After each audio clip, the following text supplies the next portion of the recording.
Correspondent, that is Shaun Bryce-Pease, who is joining us, and this is of course following that announcement by Donald Trump as well, the president of the USA, that he is saying that there must be some relaxation of some of the restrictions that have been implemented. The state of New York has become the epicenter of the US outbreak, accounting for more than 50% of all the cases in the country. There are 25,000 confirmed cases in New York State.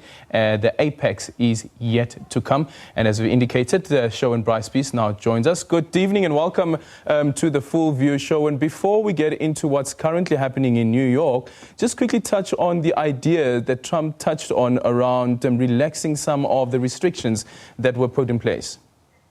Well, I can tell you he's just done a virtual town hall on the Fox News channel here in the United States, Aldrin, where he's indicated that April 15th is the magic number right after Easter. So some urgency that we are seeing from this administration now. And I think the big confusion yesterday was when he started talking about opening up the U.S. economy, that, as you know, is largely in slumber as a result of the stay-at-home orders in several jurisdictions. And I think what the White House is now starting to look at is which parts of the U.S. economy, in which parts of the country, could they now begin to start going back to work while implementing all these new social distancing measures that we've become so quickly accustomed to. The question they are now grappling with is what kind of balance can be reached between tackling this public health emergency while also preventing the economy from stalling completely. Remember, there is also the political impetus for a very unpopular president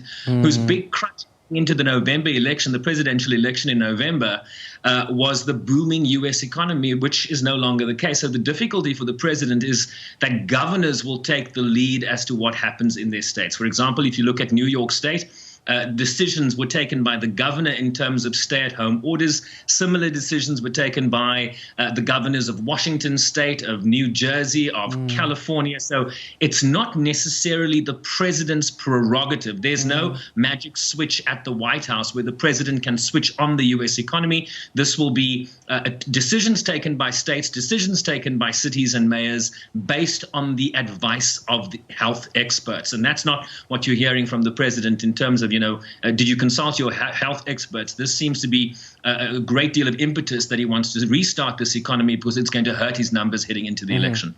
And all of this is happening while New Yorkers are grappling with the idea of New York becoming the epicenter of the virus. And some are saying that the worst is yet to come. Yeah, well, I'll quote you the governor, Andrew Cuomo, who said new projections are indicating, Aldrin, that the state might need 140,000 new beds to deal with the infected individuals. It currently has, the entire state has a capacity of 53,000.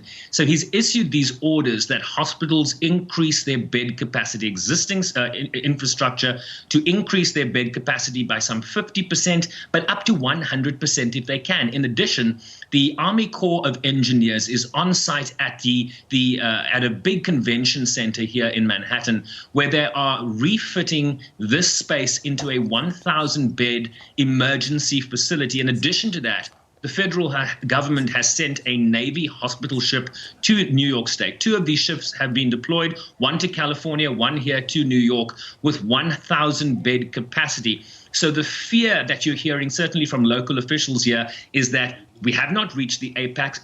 The governor has talked about a wave that is going to crush over the New York State health system.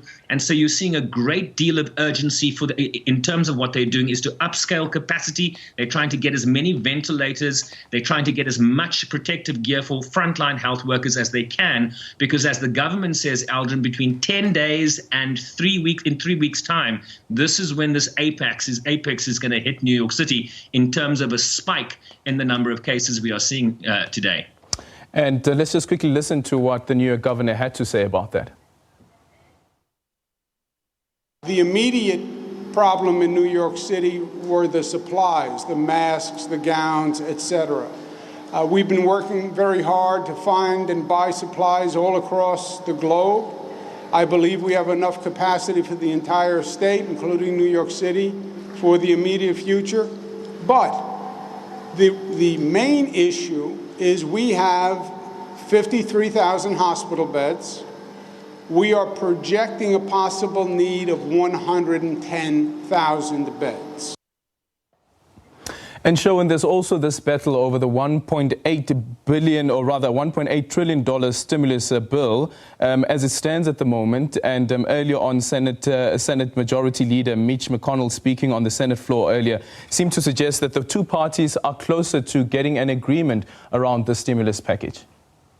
Aldrin, you'll be forgiven for saying billions first, because billions is what we are accustomed to talking about. We're talking here about an almost $2 trillion package, some 35 trillion rand, if my math is correct. Yeah, and so after 5 days of negotiations and two failed procedural votes, basically these procedural votes are there to advance the legislation, then they continue to negotiate, but what it does is it creates a timeline for when a final vote on the legislation would need to be taken. So that's what has failed. An actual vote on the actual bill has not actually taken place. This was two procedural votes. And I think when you have such a big number on the table, $1.8 trillion, one can expect lawmakers to really want to get into the granular details. This is a huge economic stimulus package. In part, it will put money checks of $1,200 in the hands of low-income Americans. It's got hundreds of billions set aside for small businesses that are taking a real hit in this economy, $50 billion for airlines that are struggling, the cruise line industry, hotels and sectors of the like. But obviously, in the current dynamics in Washington, politics always has a way of creeping into these measures. You know, Democrats want to see certain things in this bill. Republicans want to see certain things in this bill. But I think there's broad consensus among both big political parties in this country that there is a great need for the stimulus package to be passed, given the current economic state in the country. The question, though, and this was a question that was asked by a journalist at the White House yesterday when the president started talking about reopening the economy. If, sir, you are going to open the economy in 2 weeks' time or in 3 weeks' time, why then the need for a $2 trillion stimulus if the timeline is for the economy to be reopened? And so this is a frustration, I think, that you're going to continue to hear from lawmakers on Capitol Hill. Was going to ask you about that letter from Antonio Guterres, but unfortunately we've run out of time. Thank you so much for your time. That is Shaun Bryce-Pease there joining us on an update on what's happening in the United States re the COVID-19.